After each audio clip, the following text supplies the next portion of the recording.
dis à tous bonjour. J'ai pas eu le temps, on n'a pas eu le temps vraiment de se saluer. Donc, on se réjouit de ce que c'est vrai que Dieu est fidèle. Hein, vous êtes d'accord avec ça ou pas? Parce que il y en a un qui a réagi, je ne sais pas qui c'est, mais en tout cas, c'est bien. Et il est le même hier, aujourd'hui, éternellement. Et que cherche Dieu? Il cherche des enfants, des hommes, des enfants, des femmes, des aînés, des personnes de tous âges, qu'il adore en esprit et en vérité. Jésus s'est présenté comme étant le chemin, la vérité, la vie. Et nous devons le connaître. Parce qu'être témoin, ça va être pouvoir aussi parler de lui. Paul dira à Timothée que dans la maison de Dieu, c'est la version de parole de vie, dans 1 Timothée chapitre 3, verset 15, il dit, dans la maison de Dieu qui est l'église du Dieu vivant, pilier et soutien de la vérité. Alors, je ne sais pas si vous réalisez ce matin que cette famille, cette église de Dieu, c'est l'église du Dieu vivant qui soutient et protège la vérité. Nous avons une mission, nous avons une vocation en tant qu'Église. Et depuis donc quelque temps, nous sommes en train de parler de ce qu'est l'Église, d'être et de vivre l'Église. Et vous savez que ça vient donc de l'Ecclésia. Et on a bien sûr dit que l'Église, c'était pas quoi? Qu'est-ce que n'est pas l'Église? Un bâtiment. L'Église n'est pas un bâtiment, mais c'est un ensemble, c'est une assemblée. C'est un mot qui était utilisé pour convoquer des gens avec une mission spéciale, c'est-à-dire pour une assemblée générale. Ils avaient un objectif de se retrouver pour quelque chose. Et au fur et à mesure, donc, ce mot ecclésia est devenu le mot qu'on entend aujourd'hui comme église. Donc, une assemblée de citoyens avec un même objectif qui ont été convoqués et appelés, souvent on traduit appelés à l'extérieur d'eux. C'est Dieu qui nous appelle à l'extérieur d'eux, qui nous appelle à, matin, je vais mettre en avant le fait qu'il nous a appelés à naître de nouveau. Dieu nous a appelés à cette assemblée de personnes qui sont nées de nouveau. Jésus dira à Nicodème, quand Nicodème lui demande comment est-ce que je peux être sauvé, Jésus va lui répondre, je te le dis en vérité, à moins de naître de nouveau d'eau et d'esprit, on ne peut entrer dans le royaume de Dieu. Ce qui est né de parents est humain, et ce qui est né de l'esprit est esprit. Ne t'étonne pas que je t'ai dit, il faut que vous naissiez de nouveau.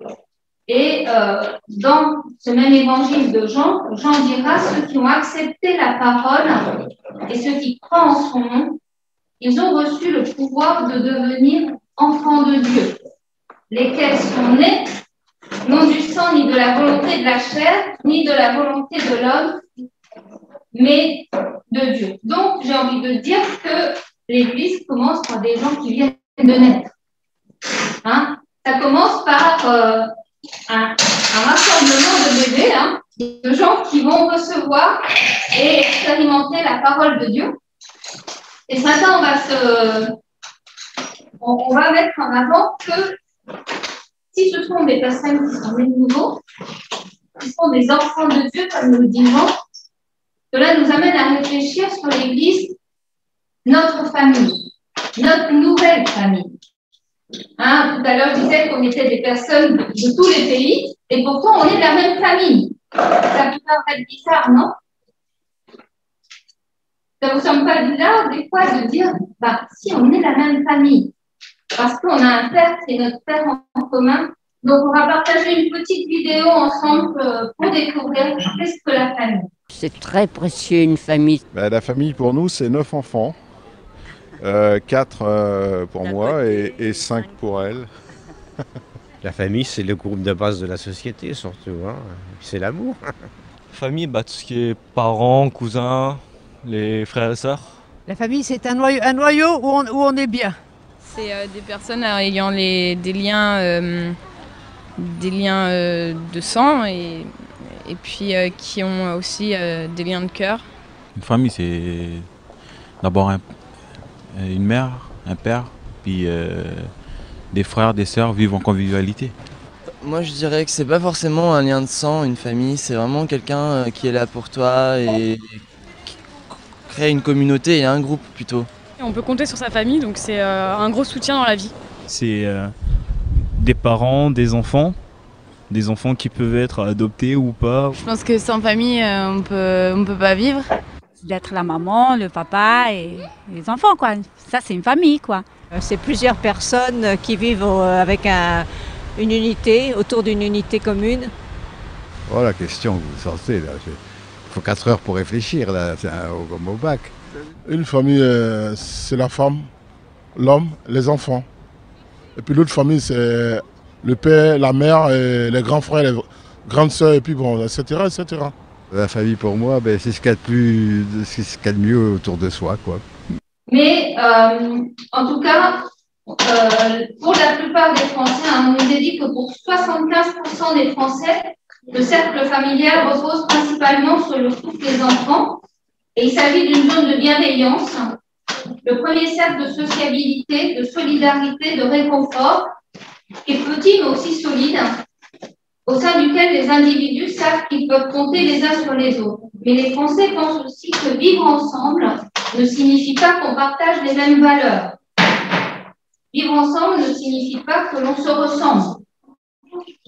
Et beaucoup disaient que dans une famille, on ne partage pas la même vision du monde. Alors, la dernière fois que j'ai partagé avec vous, on avait partagé l'Église qui changeait notre regard. Et je pense que Dieu nous amène à être une famille avec les mêmes valeurs.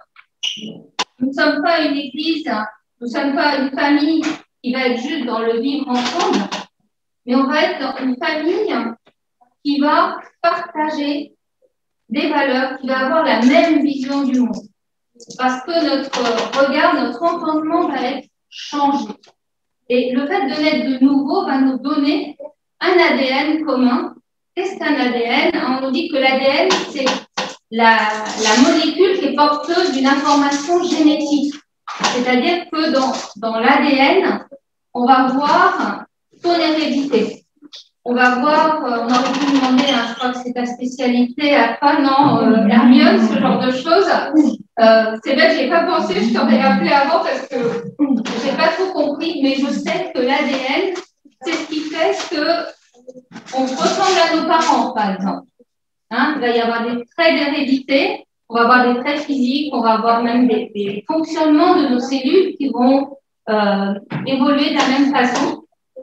Et c'est pour ça qu'on parle de l'ADN, mais chaque personne a quand même un ADN qui est spécial et propre à lui-même. Ce qui correspond à l'ADN, en fait, c'est la génétique. Et j'ai réfléchi à ça, je me suis dit, bon, quel est l'ADN de Dieu? Étant donné qu'on devient ses enfants, comment est-ce qu'on va retrouver la trace génétique de Dieu dans notre ADN? Et c'est ce que je voulais partager ce matin, c'est qu'on puisse parler un petit peu de cet ADN qu'on retrouve dans chacun des membres de la famille de Dieu, puisqu'on est tous frères et sœurs, hein, on a tous la génétique de Dieu en nous, et ce qui fait que nous allons pouvoir appeler Dieu notre Père. Et le premier, j'ai envie de dire, le premier lien, la chose que je voudrais mettre en avant, c'est le lien de l'esprit. L'Église n'est pas un endroit, c'est pas une association, c'est pas un club, c'est pas une entreprise, mais c'est une entité spirituelle. On ne peut pas comprendre l'Église avec notre entendement humain. Quand on dit qu'on a des frères et sœurs dans le monde entier, il y a des tas de gens qui ne peuvent pas comprendre ça. Mais nous qui avons reçu l'ADN de Christ, nous pouvons comprendre que le jour de la Pentecôte, quand les disciples ont été remplis du Saint-Esprit, quand tous ont été remplis du Saint-Esprit, c'est-à-dire quand le Consolateur est venu, c'est l'Esprit de vérité qu'a annoncé Jésus. Quand le Saint-Esprit est venu, Pierre s'est levé et a présenté à la foule Jésus, mort sur la croix pour le pardon de nos péchés et ressuscité. Et après avoir entendu ce discours, il nous est dit que les personnes qui étaient présentes, ils eurent le cœur vivement touché et dirent à Pierre et aux autres apôtres, « Hommes, frères, que ferons-nous » Pierre leur dit, repentez-vous et que chacun de vous soit baptisé au nom de Jésus-Christ pour le pardon de vos péchés et vous recevrez le don du Saint-Esprit, car la promesse est pour vous, donc pour ceux qui étaient là, pour vos enfants et pour tous ceux qui sont au loin, aussi grand nombre que le Seigneur, Dieu vous les appellera. Alors, donc, en fait, on voit que le Saint-Esprit, l'Église est appelée à vivre de génération en génération et on est tous appelés à être et devenir l'Église. Ici, ce jour-là, il nous est dit que ceux qui acceptèrent la parole furent donc baptisés et ce jour-là, le nombre des disciples augmenta d'environ 3000 personnes. C'était le début de l'Église. C'était quelque chose de spirituel qui a pris place. C'était une transformation spirituelle. On est passé d'une vie où on était dans le péché à une vie où on condamne le péché, où on fait appel à Jésus pour nous pardonner et où on rentre dans une vie nouvelle. Et c'est une histoire de foi. C'est pas quelque chose que nous pouvons faire par nos propres forces ou parce qu'on va faire, je sais pas moi, on va faire une bonne œuvre, mais c'est parce qu'on croit en Jésus. Il nous est dit que ceux qui acceptèrent la parole et furent donc baptisés. C'est par la foi en Jésus, la parole qui est venue en tant que chair parmi les hommes, que nous sommes sauvés et que nous pouvons devenir enfants de Dieu. Comme j'ai lu tout à l'heure, c'est ceux qui ont accepté la parole et qui croient en son nom ont reçu le pouvoir de devenir enfants de Dieu.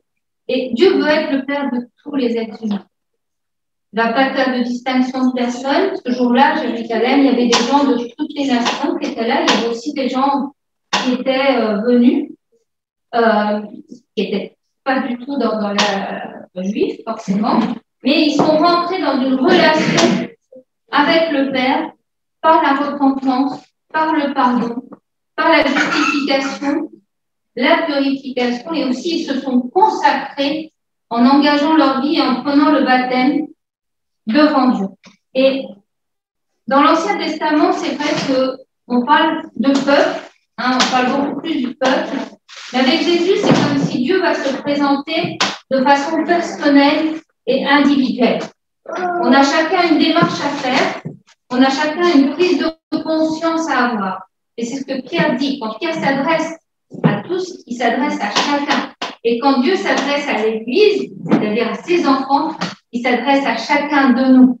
Pour que chacun de nous, on puisse être conscient que nous avons le lien de l'Esprit en nous. Que c'est par son Esprit qui va nous faire appeler Abba Père. Dans Galates 4, au verset 6, il est dit « Et parce que vous êtes ses fils, Dieu a envoyé dans votre cœur l'Esprit de son Fils qui crie « Abba Père ». Est-ce que ce matin, dans votre cœur, vous pouvez dire à notre Dieu « Abba Père ». Est-ce que nous sommes là ce matin avec dans notre cœur ce désir de dire « Abba Père ». Abba est un terme affectif qu'un enfant juif utilisait pour parler à son père terrestre. Et Abba est aussi une expression de tendresse. C'est une expression qui parle d'une relation proche, d'une relation qui est de cœur à cœur, on va dire. Et quand Paul rajoute le mot père, qui est le mot pater, cela parle aussi de celui qui est à l'origine d'eux, de celui qui est notre géniteur, celui qui est notre formateur, celui qui va nous instruire, celui qui va nous nourrir, celui qui va nous protéger.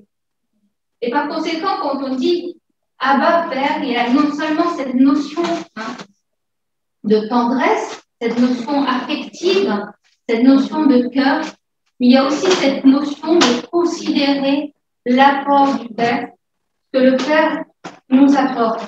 Et si Dieu est notre créateur, c'est vrai qu'il nous a donné son esprit. Il nous a donné son esprit, comme Jésus l'a demandé, afin que nous puissions vivre par l'esprit. Dans Romains 8, au verset 14, il dit, en effet, tous ceux qui sont conduits par l'esprit de Dieu sont fils de Dieu.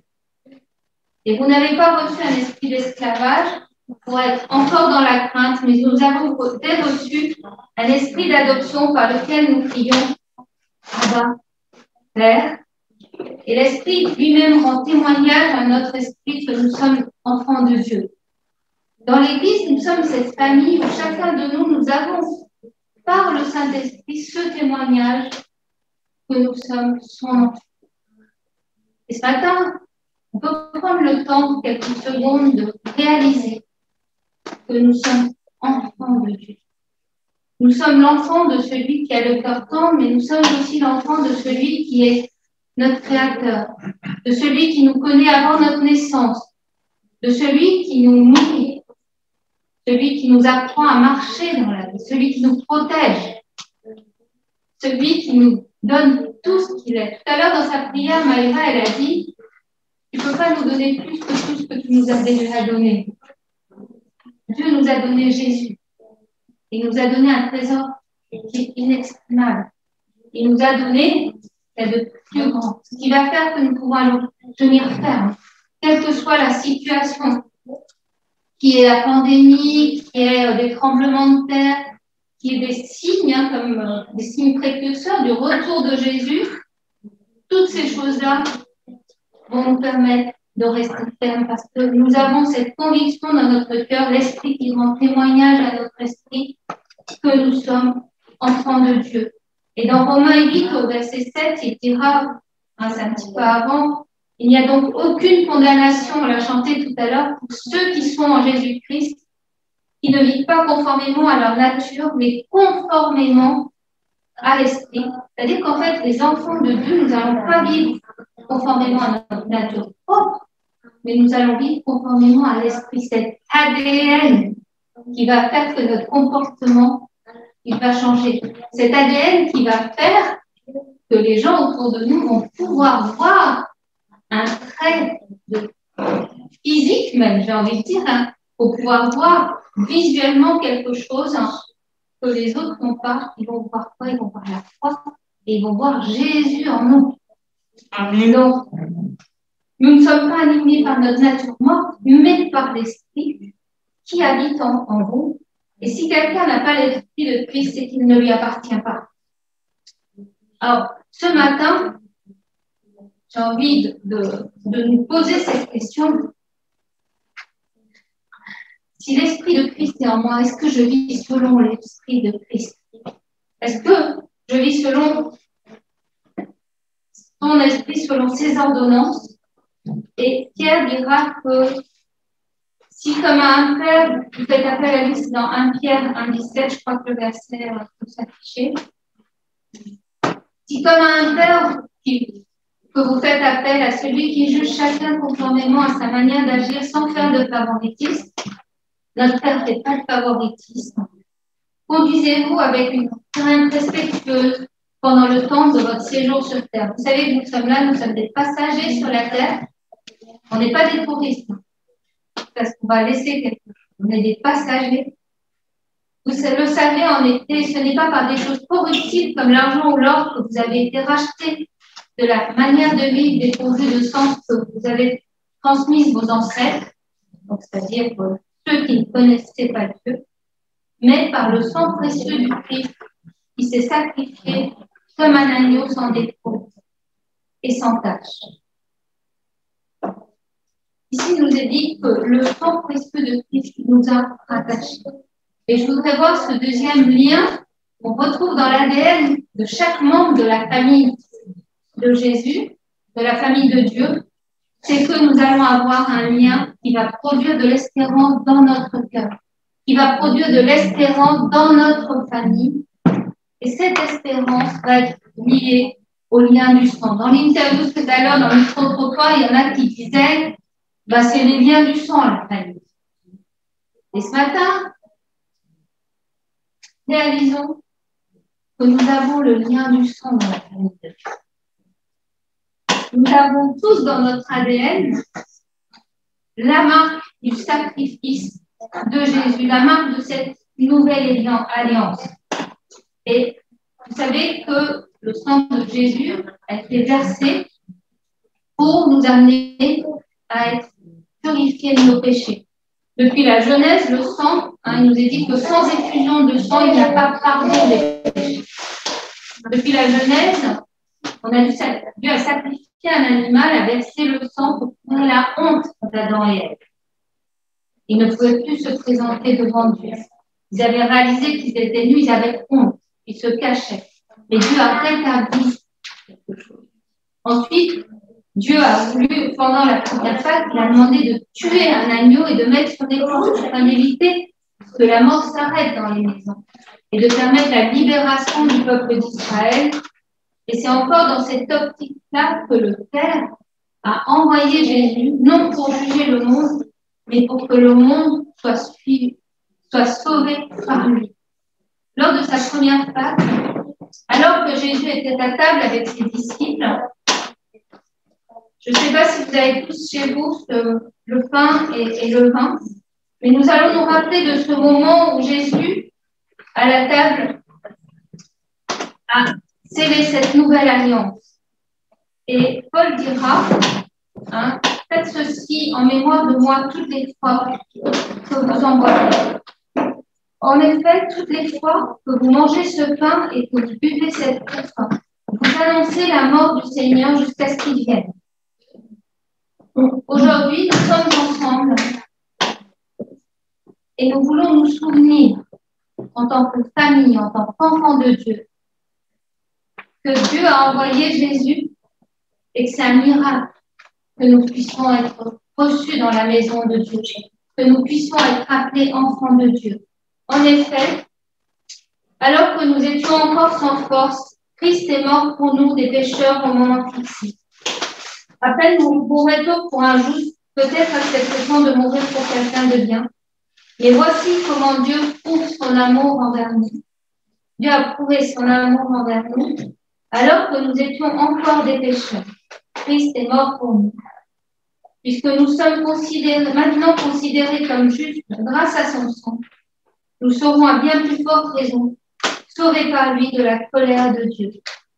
Si ce matin, tu as réalisé que Dieu a envoyé Jésus, si tu crois dans ton cœur et que tu confesses de ta bouche, que tu t'engages à vivre cette parole, tu peux aussi avec nous chanter un si grand miracle, prendre le pain et le vin qui nous réconcilient avec Dieu, qui nous annonce une espérance nouvelle, la vie éternelle.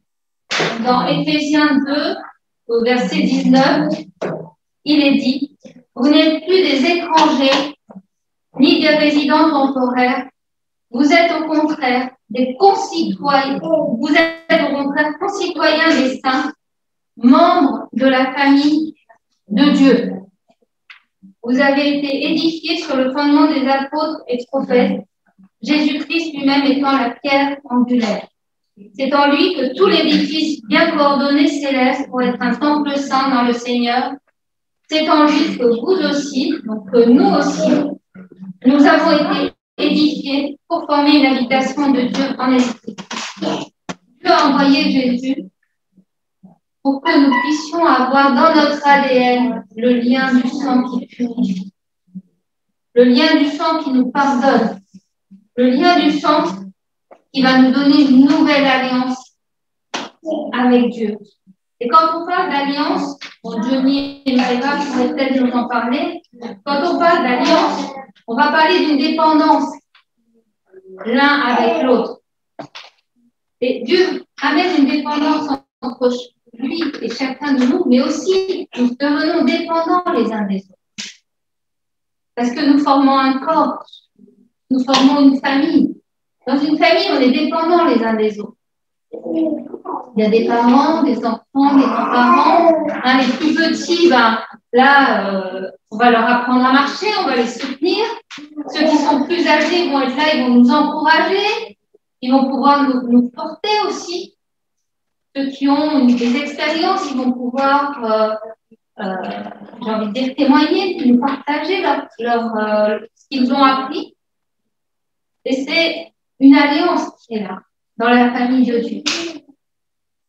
Et on parle d'un lien de l'esprit, on parle d'un lien du sang.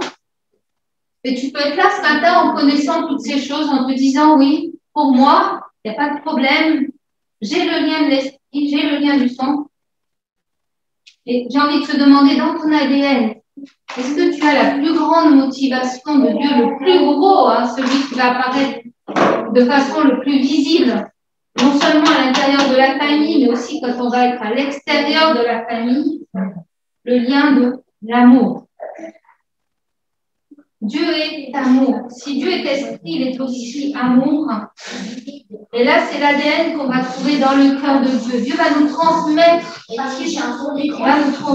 aussi donc son amour.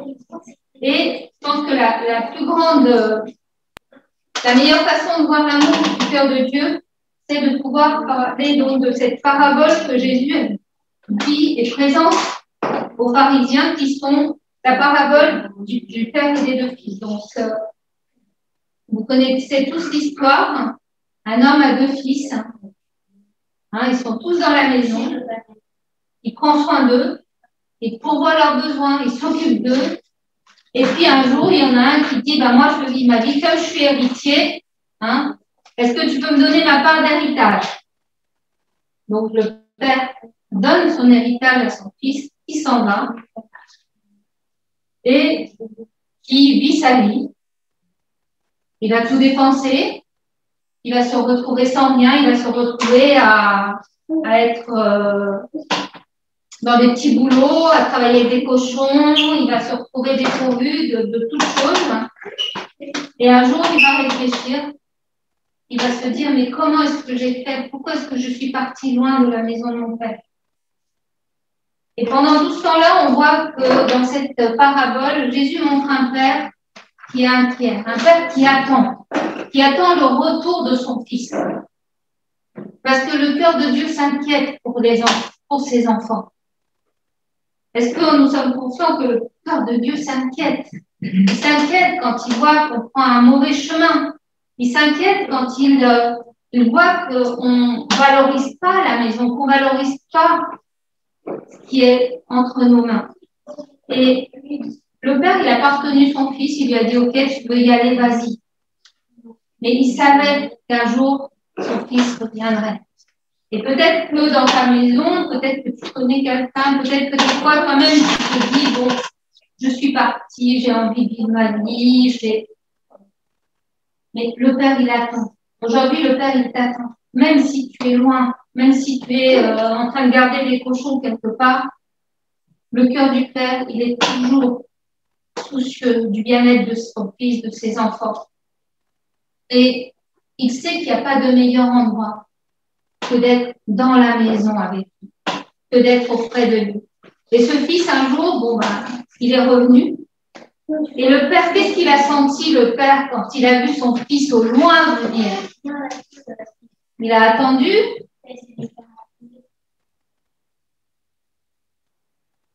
Non, il a couru vers son fils. Il s'est jeté dans ses bras. Et il a dit, on va faire la fête. Parce que tu es revenu. Parce que dans ma maison, il manquait un enfant, il manquait quelqu'un. Et peut-être que dans la maison, aujourd'hui, dans la famille, il manque quelqu'un. Mais attendons aussi avec le Père le retour. Et soyons pleins d'amour pour lui. Ce jour de joie, on va voir qu'il y a quelque chose qui va attrister le cœur du Père. C'est que le fils qui est resté dans la maison, lui, il n'a pas compris. Hein. Vous connaissez l'histoire, donc il n'a pas compris pourquoi est-ce qu'on fait la fête pour se dévergonder, ce bon arien qui est parti vivre sa vie. Et alors que lui, il est resté là, il n'a rien dit. Il n'y a pas eu de fête pour lui. Peut-être qu'on aurait réagi de la même façon. Hein. Mais est-ce que cela reflète le cœur du Père? Le Père, il avait tout laissé à son fils. La maison était là. Et dans cette parabole, je voulais mettre en avant le fait qu'on parle souvent du fils qui part et qui revient. Mais dans cette famille, les deux fils avaient besoin de revenir vers le Père. Aussi bien celui qui était à l'intérieur que celui qui est parti à l'extérieur. Et ce matin, pour avoir l'ADN du cœur du Père, d'avoir l'ADN du cœur de Dieu, de son amour, Il nous faut réaliser que la valeur dans la maison, dans notre famille, c'est la présence de notre Père. C'est la présence de Dieu au milieu de nous. C'est la présence de pouvoir être des sacrificateurs de le Père. C'est de pouvoir être co-héritier avec lui. C'est de pouvoir vivre l'amour de Dieu à travers Jésus-Christ. Et en tant qu'enfant de Dieu, est-ce que nous mesurons le privilège que c'est que d'être dans sa maison? Est-ce que nous mesurons le privilège que c'est que de connaître et de vivre l'amour de Dieu? On parle de l'Église, être et vivre l'Église, mais quelque part en tant que famille, ça va nous parler avant tout de être et vivre l'amour de Dieu. Dieu nous appelle dans sa famille à vivre l'amour. À vivre l'amour non seulement entre nous, non seulement l'amour avec Dieu, mais aussi l'amour avec tous les autres enfants qu'il veut ramener dans sa famille. Est-ce qu'on réalise ce matin que la famille de Dieu, elle n'est pas limitée à nous? Si c'était limité à nous, si c'était dit ça les disciples à l'époque, on ne serait pas là. Mais Pierre s'est levé pour parler. Et il y a eu 3000 personnes qui ont accepté Jésus, qui sont devenues enfants de Dieu. Aujourd'hui, dans cette famille, la porte, elle est ouverte.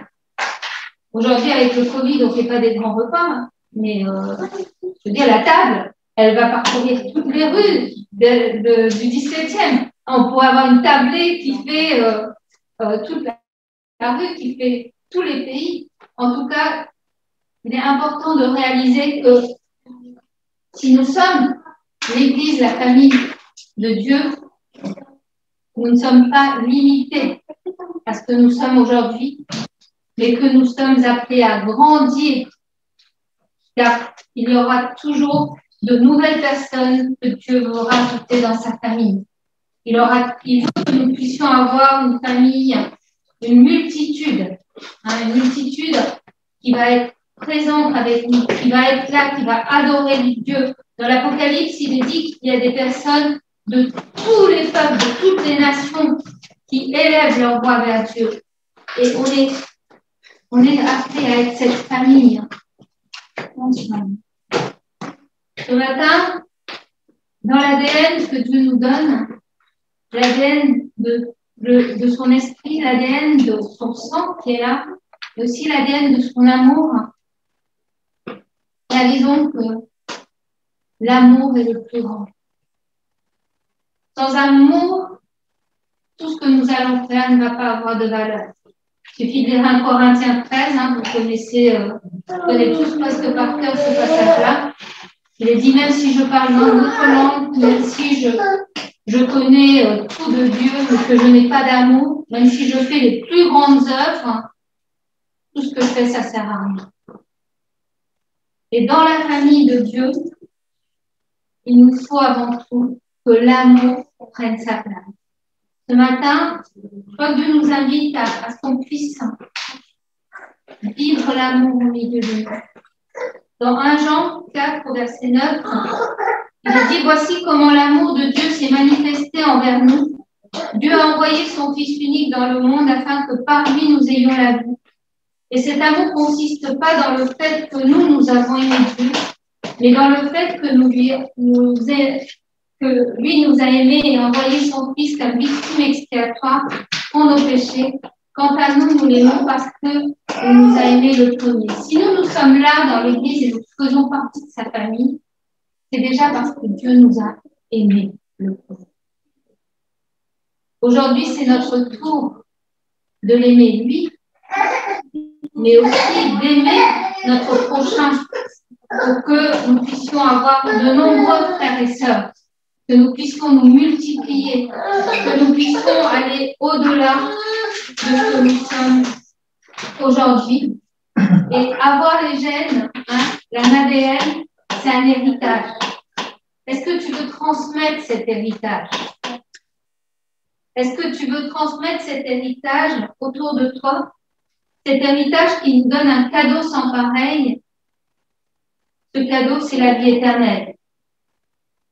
On connaît tous le verset de Jean 3, au verset 16, qui dit « Car Dieu a tant aimé le monde qu'il a envoyé son Fils, afin que quiconque croit en lui ne périsse point, mais qu'il ait la vie éternelle. » La vie éternelle, c'est le cadeau qui est fait à la famille de Dieu.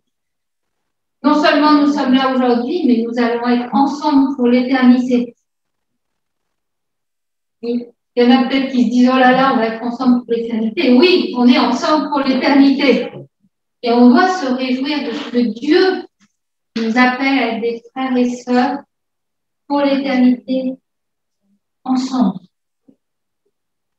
Aujourd'hui, c'est un jour où Dieu veut encore transmettre son ADN. Il nous l'a transmis dans cette communauté ici et dans le monde entier, dans toutes les communautés où on est appelé enfant de Dieu, nous avons cet ADN. Et partout où nous allons, nous pouvons nous reconnaître parce que nous avons le lien de l'esprit à travers la parole de Dieu, nous avons le lien du sang à travers le sacrifice de Jésus et nous avons le lien de l'amour qui fait que nous avons de l'amour les uns pour les autres. Jésus dira, le monde me connaîtra si vous avez de l'amour les uns pour les autres. Aujourd'hui, il est temps que nous puissions vivre et être l'Église en tant que les enfants de Dieu, se lever le matin et se dire « Waouh, je suis un enfant de Dieu ». Se coucher le soir et se dire « Waouh, je suis un enfant de Dieu ». J'ai une famille. Et avec cette famille, que nous puissions accomplir la volonté de Dieu, ce que Dieu nous appelle à vivre avec et pour lui.